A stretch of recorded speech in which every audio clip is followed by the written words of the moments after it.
Un maillot jaune français pour la première arrivée du Tour dans le Jura. Ce 11 juillet 1963, Jacques Anquetil est en route pour le 4e de ses 5 succès sur le Tour de France. Le peloton arrive en Franche-Comté par le célèbre col de la Faucille. À l'époque, les coureurs ne portent pas encore de casque, les motards de la presse non plus. Sur le vélodrome de Lons-le-Saunier, le Belge Frans Brans s'impose en solitaire.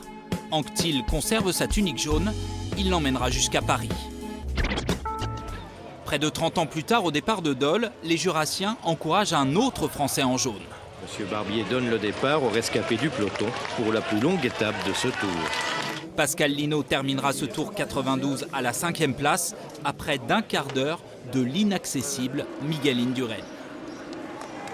Jérôme Pinault craque dans l'ultime ascension vers la station des Rousses. Témoin impuissant de l'envolée victorieuse de Sylvain Chavanel. Les coureurs français sont souvent à la fête dans le Jura. Et cela ne se dément pas avec la première arrivée aux Rousses en 2010. Sylvain Chavanel gagne l'étape et s'empare du maillot jaune. Lilian Calmejane à la Moura, station des Rousses, c'est gagné pour Lilian Calmejane qui peut 2017, toujours aux Rousses et toujours un Français devant.